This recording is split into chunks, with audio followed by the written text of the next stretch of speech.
Good morning. I guess still morning. Yeah, it's still morning. So good morning, good morning.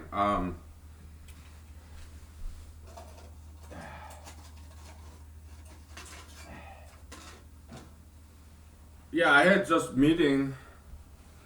It was like online meeting, right? So yeah, and it's still morning though. So and I had this online meeting. It's kind of political meeting. So it went very well. So let's see when my next meeting is. 7 o'clock. Okay, okay. That's in the evening, so I can drink now because by 7 o'clock I'll be stone cold sober. So yeah, so I today is my comp day, compensation day because July 4th was on Saturday, right? So typically people take people took Friday off, like July the 3rd. Okay, yeah, there's typically day off, but we are busy, so we didn't take day off. So today, my superiors granted me this comp day, and I picked today because there's these meetings. Okay, so it went very well, and I tossed a joke because Alaska State Senate candidates, so they gave us chance to introduce ourselves. So I was like, uh, while other candidates were introducing themselves, uh, I was thinking what to say, how I would introduce myself. So I had to think very fast. And then I came up with some kind of joke, biographical joke. And they liked it. They laughed. So what was that joke? It's a biographical joke. Uh, can you guess? Because I want to sit back, okay? Drink a little. Yeah, take a guess. What kind of biographical joke did I make? Okay. What's so funny about my biography? So yeah, why don't you take a minute? Well, yeah, I'm trying to relax, sit back. How about this? Better question. Can you make a joke out of your own biography? What's so funny about your biography? Yeah, because I don't want to be egotistical. I don't want you to think about my biography. Nah, that's not the right question. I want you to come up with a joke that poke fun of your own life, your biography. Okay, I give you 2 minutes. Okay, so I need some relaxation. So it was a good meeting. I learned a lot. So whenever there's online meeting, I had to clear the background, okay, and light up. I do it in the living room over there. I turn on all the light, throw down all the curtains so that sunlight comes in, and in the background I have to move some stuff to clear the background. So it's quite a work. Of course, I have to dress up, nicely. Yeah. Okay, tell me your biographical joke. What's so funny about your life? Hmm? Yeah.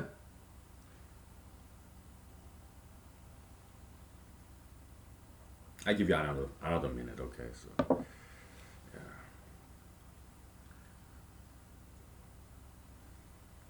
present to me your biography in a very humorous way, so that you can entertain me. All right. So I give you 1 more minute, okay? Because I gotta grab some beer.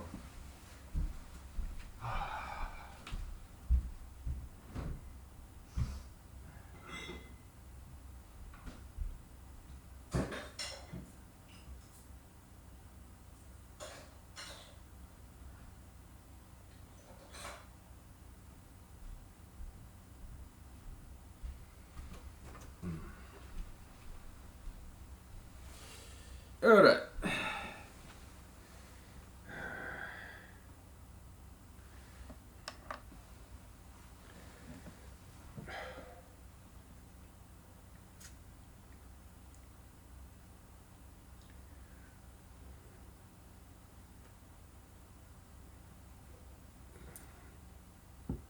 Okay, did you come up with one? Okay, cool. Tell me. I'm all yours. I'm all yours. Okay, so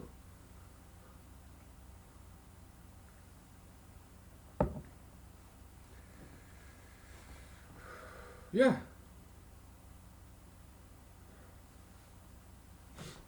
So okay, now it's my turn, right? So yeah, I said this. Yeah, I was in the U.S. Army for 4 years. Then I worked as a computer programmer. Then I became a lawyer, and now I'm trying to become a politician. So is am I getting better and better or worse and worse? I'm not sure. So yeah, that was a joke. Mhm.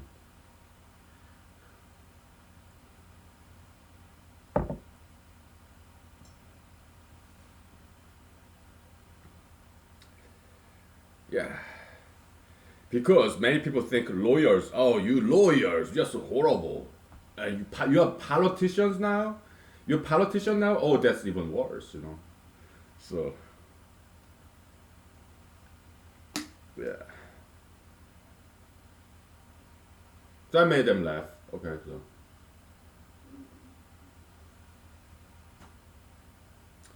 yeah.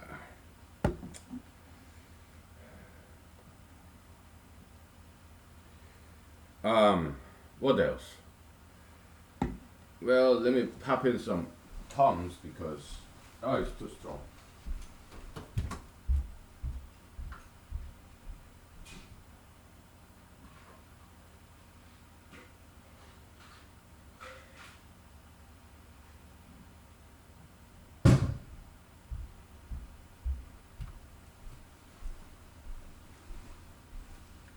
So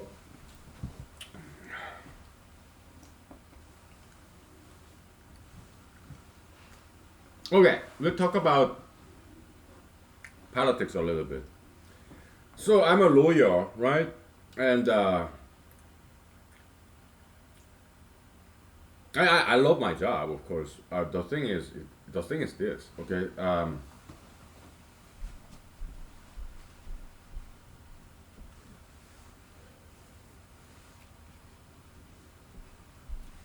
Because I'm junior lawyer, baby lawyer. Uh,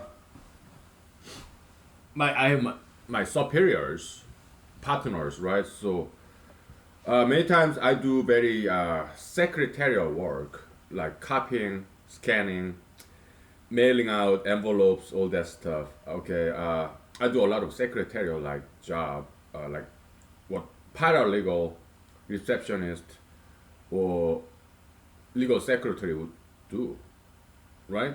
Like you know, typing down what other people have, like their notes and stuff, typing them down. Yeah, that's and so of course I do some legal research because I'm a lawyer, and I do write motions and all that stuff. But about half of what I do is very much secretary's job, paralegal, receptionist kind of, because I'm junior lawyer. Okay. That's cool. Kind of like apprenticeship, right? Yeah, no problem. But sometimes I feel like my education is being wasted. Sometimes, okay, because I have a lot of education, and it's paid by taxpayers, both in Korea and also in America.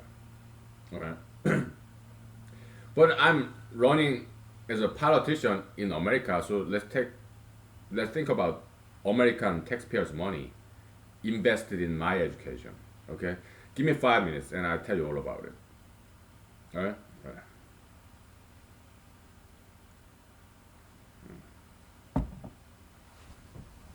Okay.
Okay.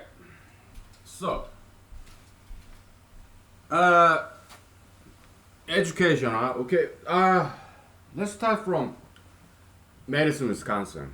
When I first came back to America. Okay.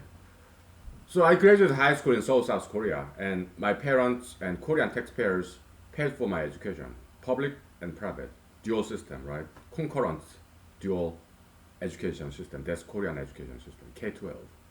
Well, half of that. Later half, yeah, our parents have disposable income in South Korea. They send us to private school on top of public school. So there's 학교, 학원, okay, concurrently. Weekdays, 8 to 5, we're in public school. From 7th grade to 12th grade for 6 years. Sometimes, it depends on people, okay. Sometimes more than that, okay. Even in 6th grade, 5th grade, yeah, some people go to Hagwon, okay. Did I? I don't think so. I think I started going to Hagwon, the private school, after hours private school, weekday nights and weekends. I think I started doing that when I was like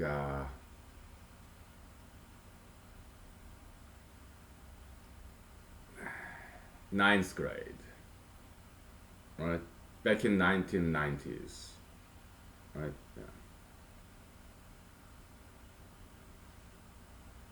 Yeah.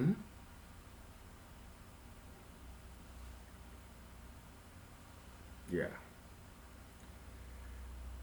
It's like 80 hours of studying, something like that. Maybe 70 hours of studying per week. All right. It's more than full-time job. It's like having two jobs as student. Okay, having going to two different schools at the same time. Oh my goodness. Weekdays, and then weeknights and weekends. So I did that for 4 years, something like that. Maybe 3 years. Okay, something like that. A lot of studying. Okay. So that's my K-12 education in Seoul, South Korea. After that, me and my family members we met in Canada. We regrouped in Canada after I graduated high school, right? Because I applied to University of Madison, Wisconsin, University of Wisconsin Madison, okay, and they gave me admission for electrical engineering major, right? Later I switched to computer science major, okay. So before my school started in Madison, Wisconsin, we wanted to have a family vacation in Whistler, Canada. Okay, so yeah, and they were already there. Me alone took the airplane and landed in Vancouver, Canada, British Columbia, right? And then I was supposed to take a bus to from Vancouver to Whistler. Was it like 3 hours, something like that? I don't know.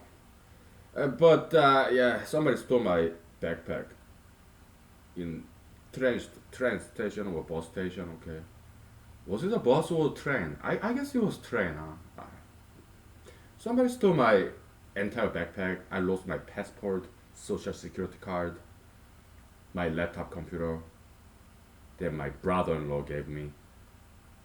I lost everything. Okay. I guess I lost my wallet too. Okay, but somehow I was able to call my parents in Whistler. Maybe I had some coins in my pocket, or maybe I asked for some coins. Whatever. Okay, so they can pick me up, and they were like, my dad was like, "Son, why? What are you doing? Why do you have to do this in our vacation, huh? You lose your backpack? Come on." I was like, "Hey, I put it on the ground and I look back, and now it's gone. Somebody stole it. I'm sorry." Because my backpack was very heavy, okay? So, uh,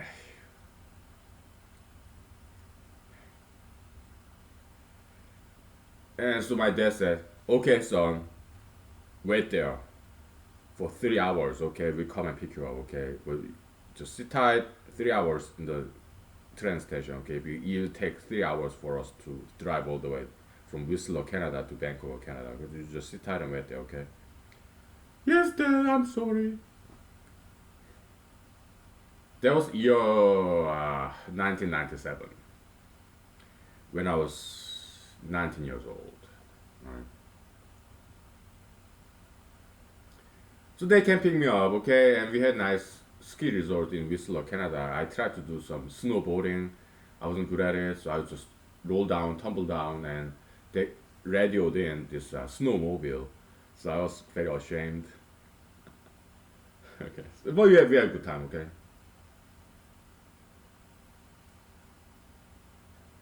And then we started driving from Whistler, Canada, all the way to Madison, Wisconsin. All right. So first entry point was Washington State, and then the border patrol. Where is your passport? Where is your social security card? I was like, I lost it. I lost them. So I don't have social security card. I don't have U.S. passport.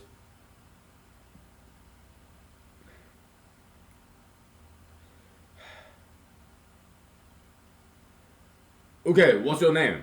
Oh, my name is blah blah blah. Spell it out, and they punched in the computer system. Okay, and they found me. All right, and to make sure I'm not some kind of illegal immigrant. Okay, and they said, yeah, come in. And I felt like I'm accepted as an American citizen. It felt so good. Okay, God bless them. God bless Border Patrol, United States federal employees. Oh, they're so good. Oh, there's this mosquito. Yeah, I got one. Mosquito is a lot easier to catch. Okay.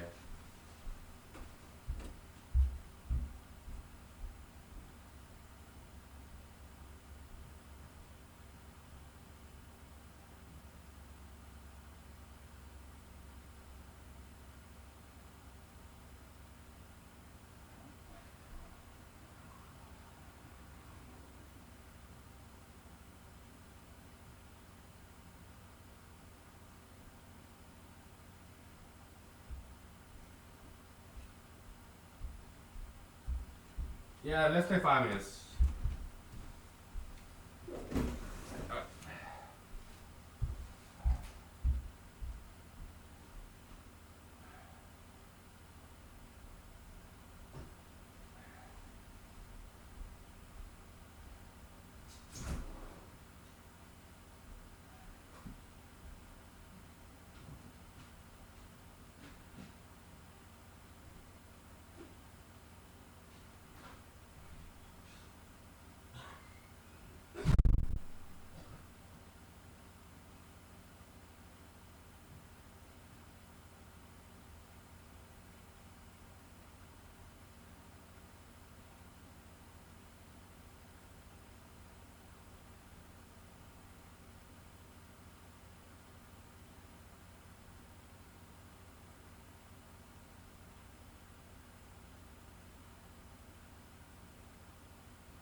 Yeah, mosquito they're easier to catch than fruit flies because mosquitoes they are bigger than fruit flies, though they cannot fly as fast as the small, agile fruit flies. Fruit flies they're very difficult to catch, right? But mosquitoes no problem, right? Because they have inertia of this bulky, heavy mass, mosquitoes, right? But fruit flies they're so light, they're very fast, very agile, very small, so they're very difficult to catch. Mosquito, no problem. They kind of fly very slowly, right? Anyways, so yeah, we got into Washington and we drove to went through Yellowstone uh, National Park, Wyoming, Montana, and then we crossed North Dakota, South Dakota, I think, and then Idaho, I think. I'm not very good at geography, okay, but Idaho, I guess, Iowa, then Madison, Wisconsin, something like that. Okay. So when I was in Madison, Wisconsin University, yeah, my parents did pay tuition, supported me with room and board, okay, off campus. I lived off campus, okay, so and sent me money, but at the same time, I got some federal grant, Pell Grant, right? That's American taxpayers' money, right? Also, I still got some private scholarship too, okay. Yeah, 'cause, I studied very hard, so and after that, I went to university. I mean, Cornell University for my PhD. I dropped out after 2 years, but when I was there for 2 years, I got some very good education in Cornell, computational biology, so computer science and biology. Okay, and I was my Cornell University tuition was also I was in fellowship, so I get some stipend for my living expenses.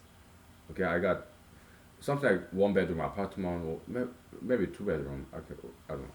In Ithaca, New York, where I was born, right? Yeah, my dad studied economics PhD and he got one. Okay, he finished his PhD. Okay, so did some of my siblings too. Okay, they got their PhDs in Korea, South Korea. Okay, so I got some PhDs, philosophy doctor or whatever. Okay, yeah, in my family. Okay, but I couldn't do it, so I dropped out after 2 years. But when I was in 2 years there, Cornell University, I did study. I learned a lot, and it was paid by some private charitable organization, and also my tuition was paid by also uh, grants that my professors got from uh, federal government, like NSA, NSF, National Science Foundation, and there are all those scientific grant programs, right? Yeah, that's how professors get their grant, and so that they hire and pay for their research assistants. I was a research assistant for my professors, okay? Whereas in Cornell, huh? Yeah, my major is computer science. I was in computational biology. Okay. Yeah, I wrote programs in Fortran. Fortran is still being used in scientific community. Okay. Yeah, I programmed in Fortran. Okay. Yeah, those federal grant money is from American taxpayers, federal income tax. Okay, so I got a lot of education. Also, then later on, I joined the U.S. Army, right? And in U.S. Army, I get educated too. I learn how to do push-ups and sit-ups in correct form, and learn how to do 2 mile run. Okay. Other than that, we learn how to clean bathrooms, and we learn how to sweep floors, mop the floors, and we learn many other good things, among others. Okay, junior enlisted soldier, paid by American taxpayers, federal income tax. Okay, We learned discipline. Yeah, work and play. First you work and then you can play. We learn discipline when we were in basic combat training, advanced individual training, and we get stationed somewhere. I was stationed in Fort Hood, Texas. Okay, we learn discipline because we have to wake up very early in the morning and to stand in the formation. In basic combat training, to get one meal, long line. For Benning, Georgia, okay, we would wait in line for like 30 minutes, even an hour, to get one meal.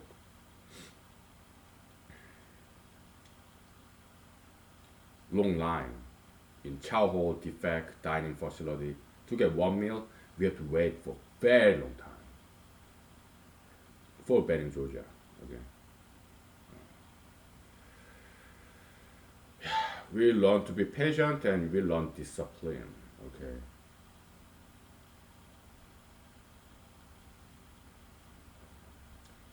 The spirit, right? This army is strong, GoArmy.com, right? Yeah. Paid by American taxpayers, federal income tax, okay. Yeah. Great education. Discipline.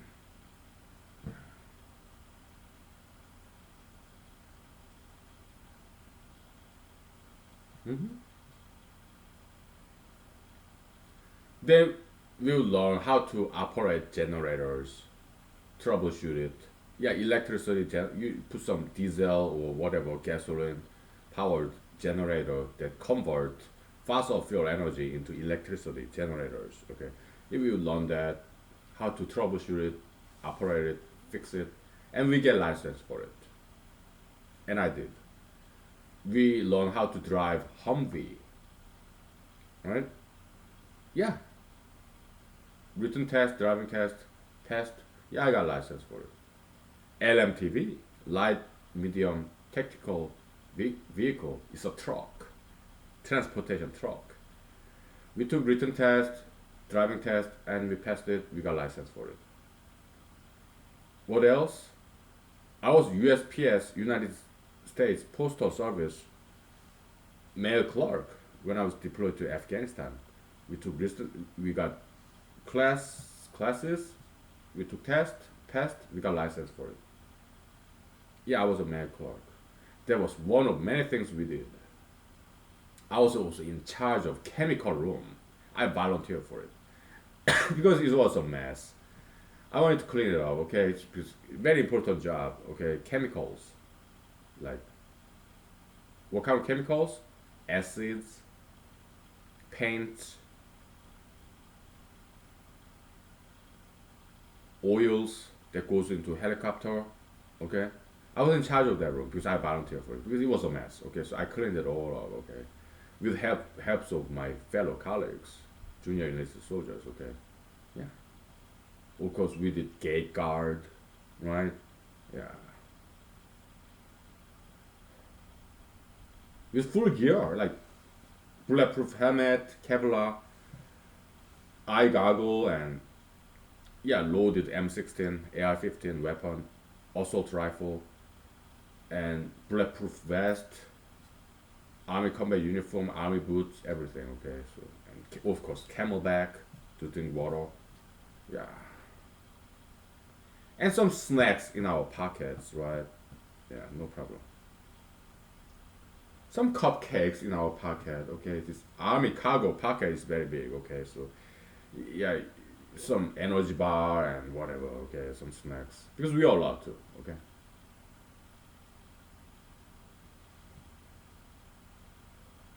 Good old army days. Okay, so we'll take 5 minutes break. Okay, then I tell you some more. Okay. All right.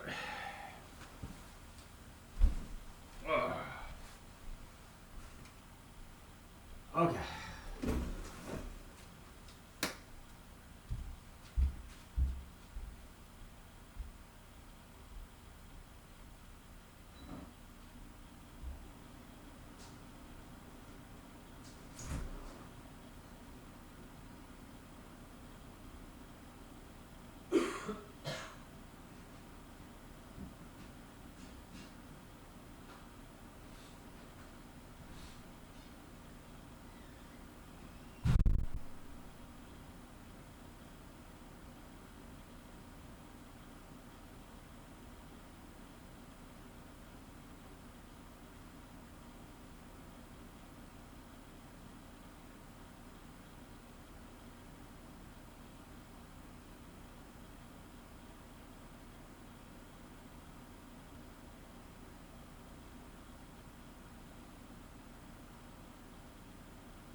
Oh man. Hey, can I tell you some funny story? Uh, just relax. Let's chill. So this morning I woke up, right? It's my day off, compensation day, because I didn't take that July 3rd, Friday, day off, okay?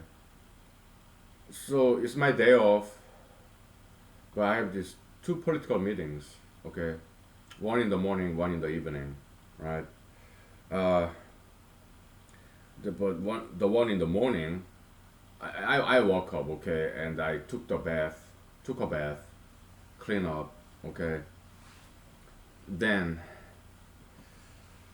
I got out of my bathtub and look at the clock. When I take a bath, I can't take time, okay. So yeah, Korean bathing style is exfoliation with your fingernails. You gently scratch and scrape off all the dead skins, right? That's Korean bathing style, right? So I do that sometimes. It's very rejuvenating, refreshing experience. Yeah, just gently scratch in the bathtub, right? Take all this dead skin out. There's exfoliation with fingernails. Okay. Also in Korea, yeah, yeah, there's acupuncture, but there's also different styles of acupuncture. You can apply pressure with your fingertips or with fingernails. Okay, that's Korean acupuncture style. Not with needles, but fingernail or just fingertips. Okay. Yeah. Yeah.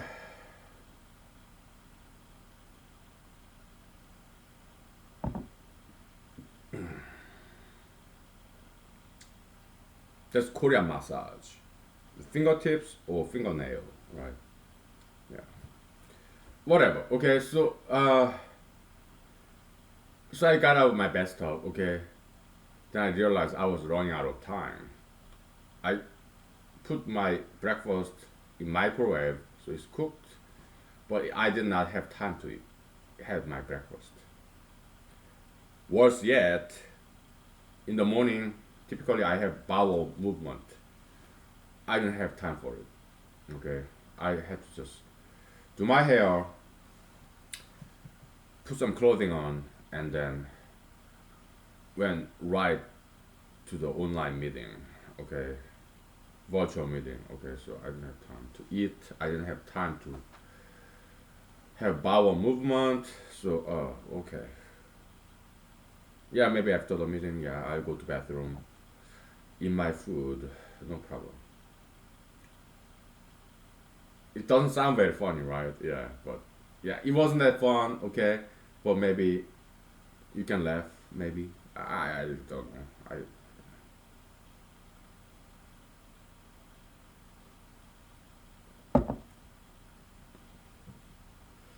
But kindly and generously, they say, okay, yeah, we appreciate you being, not just me, there are other candidates too, yeah. We appreciate you, running for offices, yeah, campaigning. We understand that's not an easy job. Yeah, we appreciate you.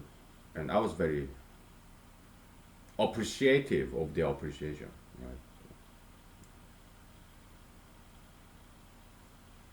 Yeah, some people tell me that. Yeah, thank you for running. Yeah, we appreciate your campaign. Yeah, I'm very appreciate. I appreciate their appreciation. Okay. Yeah, I mean, when I was in the U.S. Army, I'll go to restaurant after work in full combat army combat uniform ACU. This pattern, camouflage pattern, kind of army green style, right? It's not good old fatigue, but it's more like ACU combat. This more digitized, kind of pixelized squares. Okay, yeah, but still, army green. Okay,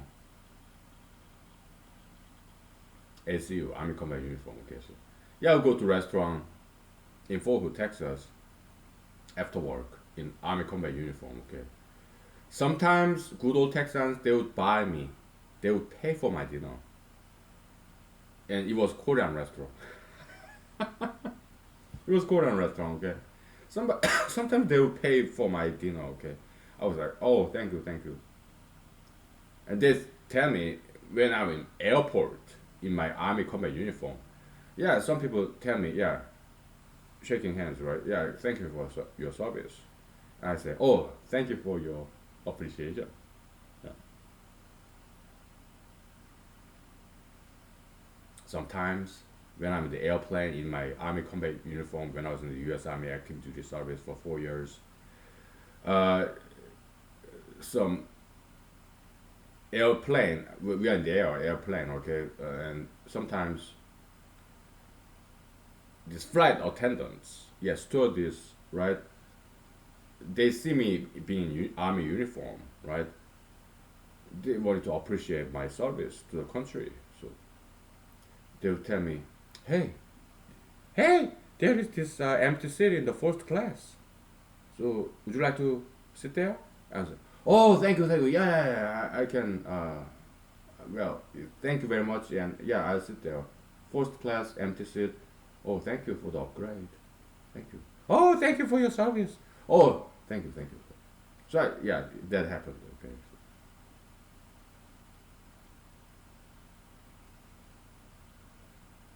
Yeah, Americans are very nice. Okay, I'm sure all other country people they are nice too. Okay. Yeah. You take 5 minutes. Okay. I had some vocal rest. All right. So okay.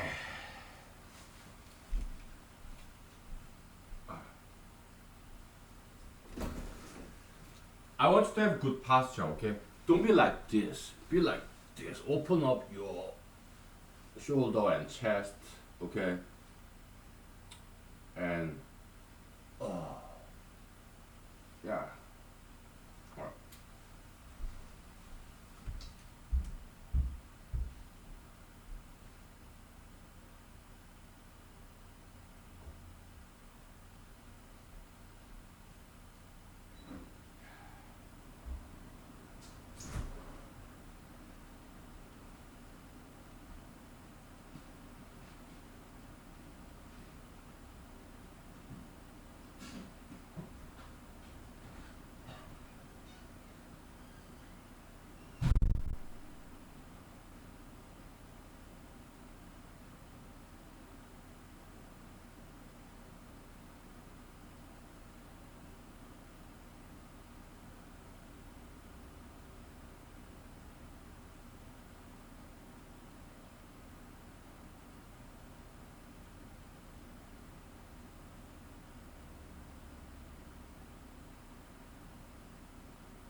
All right. So uh, we have to talk about this prison system. All right. Yeah, I guess yesterday we talked about all this riot, what I would have done, what you have done. Well, wrong order.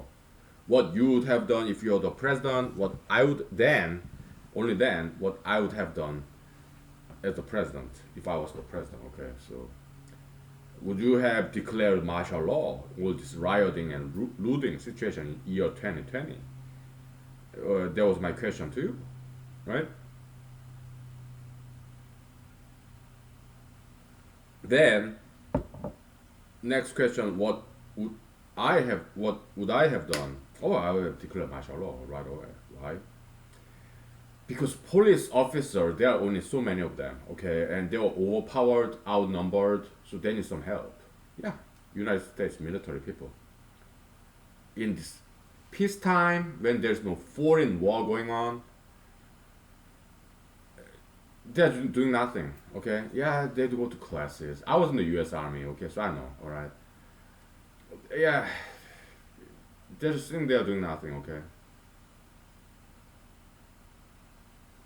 when there's this war going on internally in America, okay, but yeah, Pacific Comitidus Act, okay, so their hands are tied.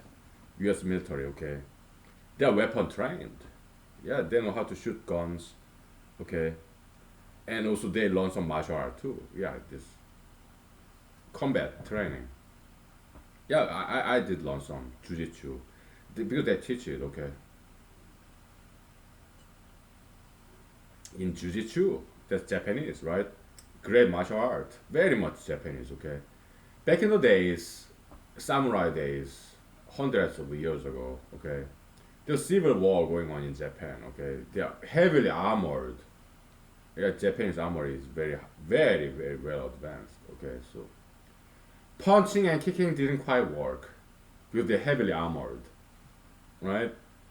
So Japanese martial artists, masters, they came up with very Japanese style. That's jujitsu. Later on came judo. Okay, but yeah, so jujitsu is about twisting these joints, also chokehold, neck, right? Or wrapping somebody's torso with your legs.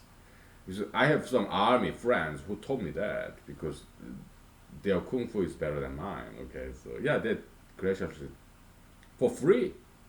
Maybe I bought them beer, lunch sometimes. Okay, but mostly it was free. Okay, so also my Korean friends also told me very good martial arts too. I also Chinese friends of mine, yeah, they told me very good martial arts. Okay, so I learned martial arts from Koreans, Americans, Chinese, everywhere. Okay, also from Filipinos, Philippines, armies. Yeah, they told me that too.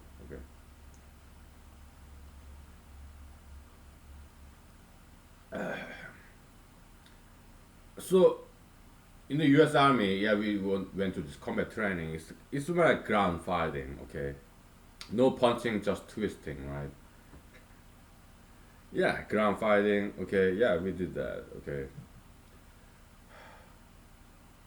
yeah, and Hispanics, they are very good, great martial artists as well. Brazilian jiu-jitsu. Okay, so yeah, they're good. All right.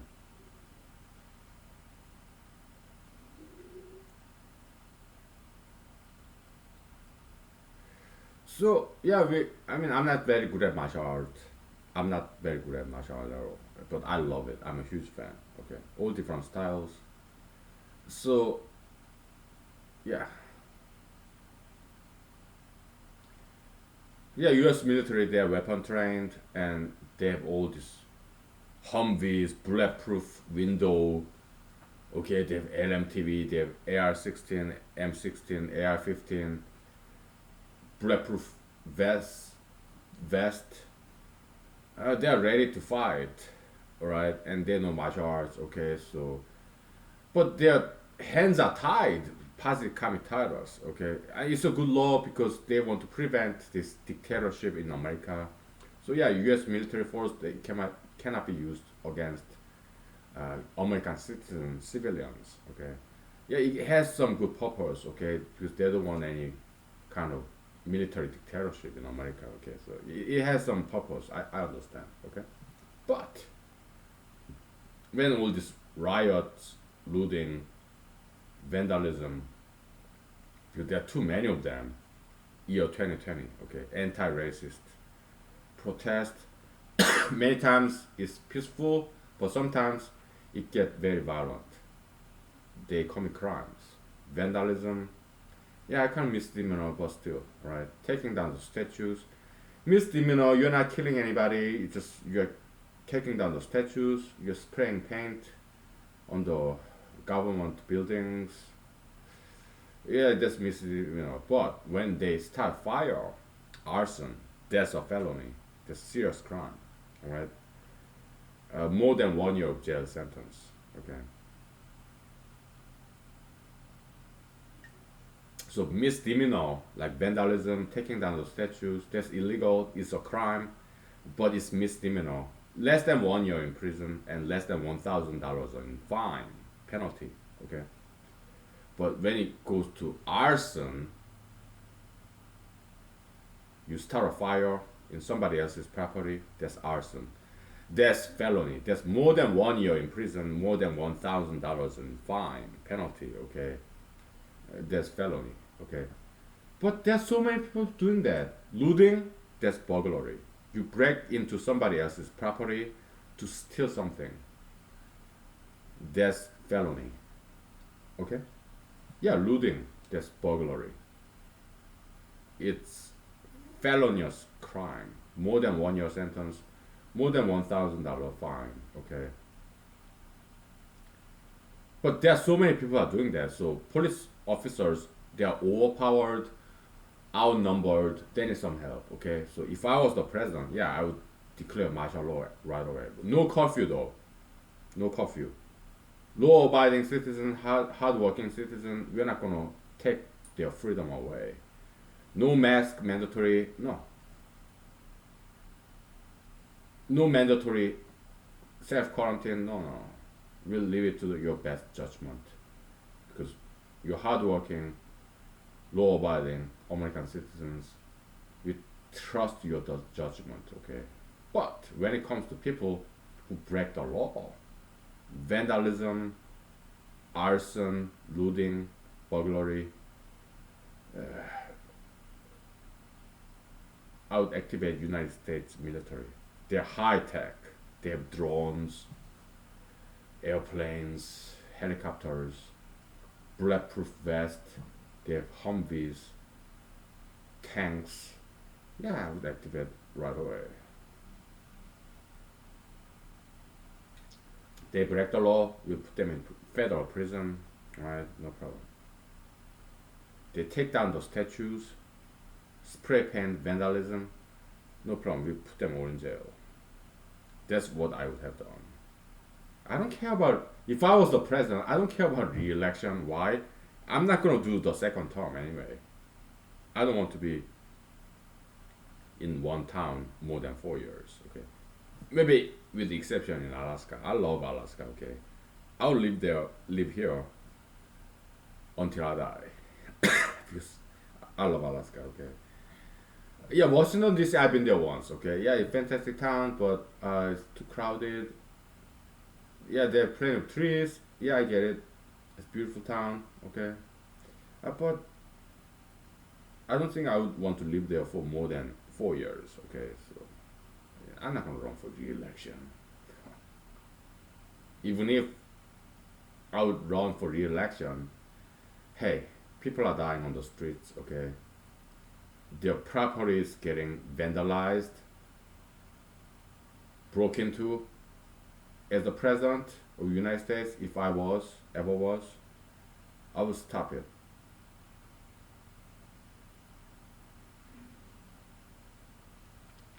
I would, I would declare martial law, activate United States militaries, Marine, Army, Air Force, Navy, Coastal Guard, okay? Not in that order, okay? They're all equal, okay? So, yeah,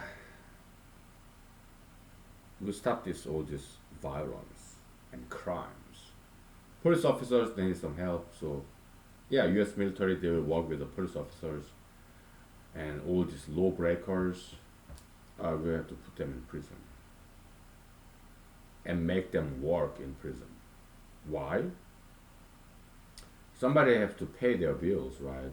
If they're in prison and doing nothing there, we hardworking, law-abiding citizens, we cannot pay for their food and shelter, so they have to work in prison, right? They broke the law, well, still, we cannot pay for their food and shelter. They have to work in prison, right? It's not slavery, no.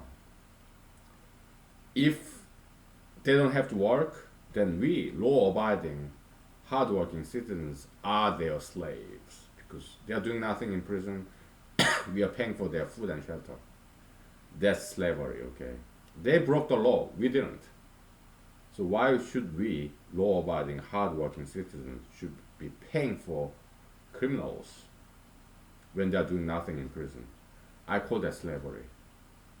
Okay? Criminals enslaving law-abiding, hardworking citizens when these criminals stole from us. That's why they are there, right? And they are doing nothing in prison. They go to prison library. They get free health care.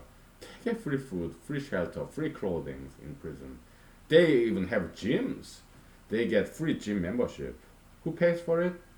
Hardworking, law-abiding citizens. The us, the U.S. Okay. So we are their slaves. Okay. That's today's prison system in year 2020. Okay. If I'm the president, I will change all that. Okay.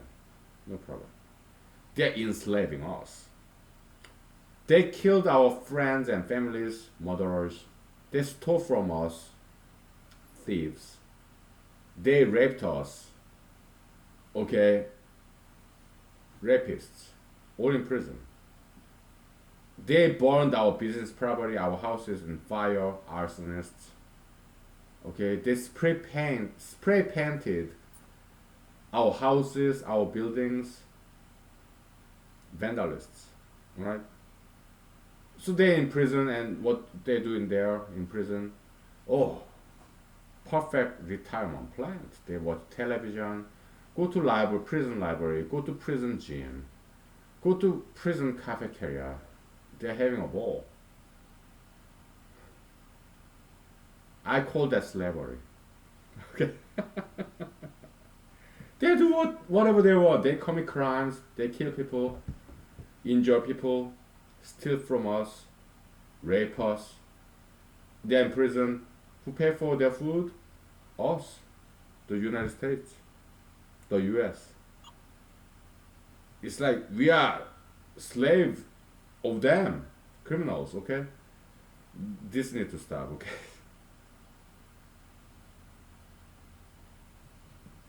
We'll make them work in prison.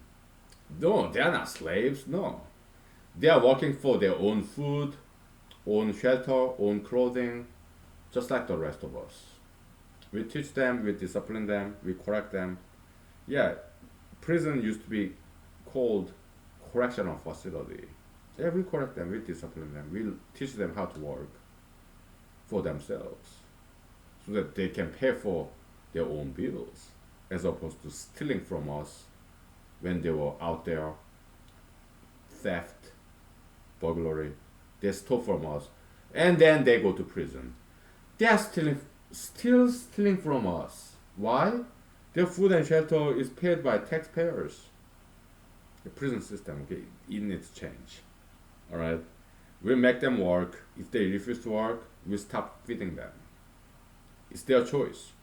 They want to commit suicide by starvation, no problem, okay? We'll let you die. Alright? Because we're not going to pay for your food anymore. Okay? Yeah. So that's the idea.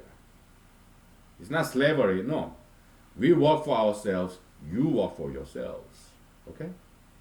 You're in prison because you made some mistake. We all make mistakes, no problem. But you have to work in prison. If you stop working, well, you will starve to death because we're not going to feed you. Do not want to be your slave. We will give you opportunity to work in prison. You refuse, then you will starve to death. It's your choice. It's a suicide. It's not a murder. It's not slavery. No. You will work for yourself, just like the rest of us. Okay? We'll teach you. That's how I would have done if I was the president of the United States. Yeah. We'll take 5 minutes, okay? Maybe 10 minutes.